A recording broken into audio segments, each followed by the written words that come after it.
So hello friends, welcome back to Zeme technical channels na my go video gya Facebook Gulam gya anu ki klay Facebook ko lo be nang easy ka zala mile nang tai ga smartphone ma na PC bam lo gya anu Zeme no ki minan tai biza ko Facebook apps and rock kham zala mile sipo gya anu mi upload te ro hang get net nang le mazana anigo status video ka kero get net lang ne suppose Facebook ne ibza anuin ko lo designer anui mi upload te bige chi ma kuram ne le ngau le mazana friend list ke bang kuram ne le ngau le mazana anui chi ma kuram map ni go video ni go photo ka upload te ke blog anui pi tag chala mi le suppose le ja isang be Facebook ku site ke le mazana anui ko Zeme ki ne Facebook te bze pzi hang sang ro ne te ze te chala mi le Facebook ke na anui net ro ba sai sui ja ring kang hir bra ma mazana na anui Facebook na anui gu de gum e con create luza pes create luza online earning te rami have ta ke anui Zeme za le jan ka sin sam za la mi le magzana Facebook ko lo designa social networking site aket le magzana Facebook ko ting lost te pelo be 2004 ge launch te pele so na launch te pelo designa chi de Mark Zuckerberg se be pe na launch te pele magzana ko khade pre ge Facebook apps te no zan rose app ni zi te se bon kuram celebrity kuram le za sra za la mi le sipo yang ko kadai pre mine after no dip sai suiza jim no de kira te mi be 1 billion si za anu jim no te te sala mi le sipo zigna Facebook na anu rang kang hi ne designa rai lang mi ge anu gu page creator na le page creator ba za gom sing mi be business account ge la kai do wi le mag zaina anu ko personal blog le kai do wi le mag zaina anu affiliate marketing ram le te do wi le he barang to le Facebook na online sales te za bam koram le la le sipo zigna sigum ram te le design na nang tai ga lang be Facebook account ke bam ra nang le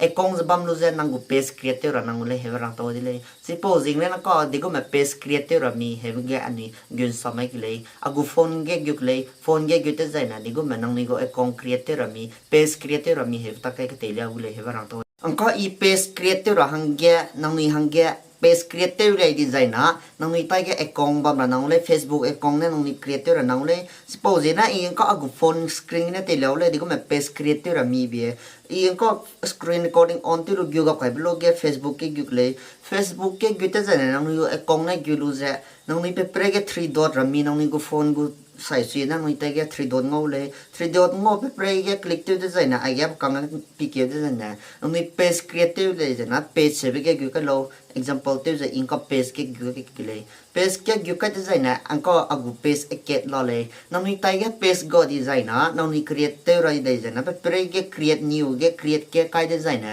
nang ni go page create do wi le sipo ge get started ke ni mai le get started ni mai blog ga nang ni go page di nang ni ko na kai ne mi he ba nang ni select do wi le YouTube go ji na nang ni go page te ne mi magzena business go kong ji na nang ni go page create ne mi he ge anko I ato pen ma he ba azi creative to pen message le pen me he ge to pen me ro lu ze e con creative rang te le suppose na nong ni le ze e con creative rang ge apo nong ni go e con zero me ro lu lo ma ze nong ni ne te ni be con zero lu ze ge te zai na ko page creative rang ge zero de le creative rang ge choose category have lo le which category best describe this page have nong ni go page ji nong ni na kai ni be kanga option page le personal blog mazana beauty community mazana I get personal care camera photos restaurant have lo le example te the it website sui the personal blog ke kai le personal blog ke kai design next kai le next kai rai lu za I get do you have a website for ato pen me hello le po ge nang ni go website bam design na nang ni go website zero bi le connect to atai ge website go website sui za nang ni tai ge website go design ne do I don't have a website have kang tik te lo lose next kai lo next kai design na I get add image to this page ke nang ni go page creative ke nang ni go cover photo ma zaina profile picture ro nang ni kai do wi le nang ni kai ne bam zain do connect to example te bli website sui da I kai ma zain ka dan ge kai le dan ge kai design na kang ka next creative te le personal account po ge nang ni na redirected to beside suiza connect WhatsApp to Facebook heba WhatsApp na Facebook ro nang ni connected bam ko to ne design na nang ni phone number enter to do wi phone number enter to za ke agu phone number enter to place sam hangya 60098159388 heavy ge continue ge kai le continue kai de zai na nang ni hang ge message ke langwang le langwang be za hang ge message ke langwang le langwang be za langwang sila le 98231 hebe rang langwang sila le 98231 hebe continue kai de zai na nang ni hang ge message ong za pin code te enter te de zai na nang ni hang ge ko option ge correct option ge pela le correct option ge pelu za nigum sing mi be back to regular ko connect le page create te loi jiu de le te loi jiu get more message hebela le kangya mazena show people your number hebela le chipo gen ngina option te do wi le chipo guess show number ge example te show number ge kai nei no kai do wi le mazena pre ge pi hang na page setting ura men te le do wi ber me sara ga zen la mi le heberang to de le chipo ge next ka ra lu ze ko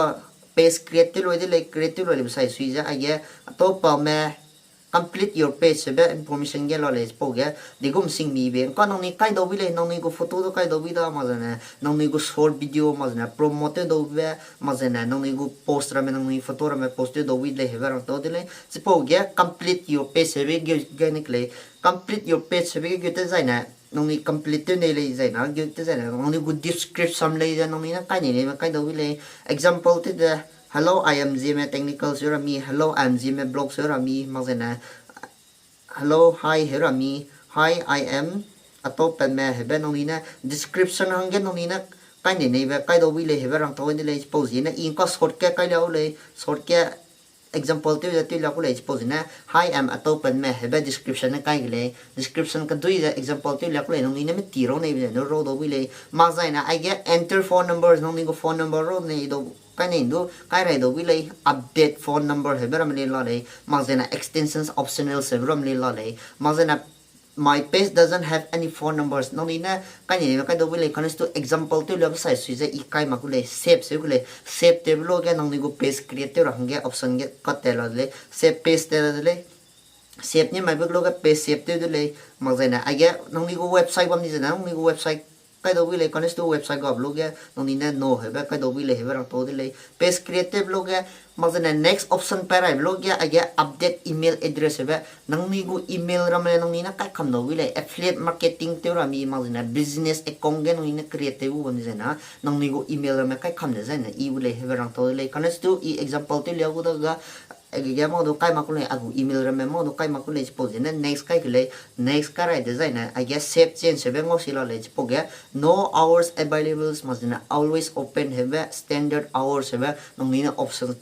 choose do wi le he rang to de le save ke correct le example te bi ngi ne option choose te lu lo ka ge agu account success create te de le above have ge name azina to ka ato pen me ka sila le category ko te lo be personal blog chipo ge ngi na nang ni go photo ra me add cover photo ra me kai do wi de le he rang to de le ma za na ba kang me picture de na website no website website ke kai ma sai sui je website ko ro pe ma le ma za na contact number so ngi contact number kai ma no ko option gi bi kai ma kham ji na gum me pe se lo mi le magzana WhatsApp related ka I agu phone number ke kai sila le magzana actions buttons magzana location se brama location le jang ni kai nei bi jaina street rama nong ni go address rama house number rama ni na kai kam do wi le magzana ma kanga hours magzana I get more have nong ni kanga option rama kai sila le mark as permanent close hook le po ga anga page ke ka create lo de le chipo gum ja nong ni go le ja page create lo page create de jaina nang ni go video ra me ma zana nang ni go photo ra me nang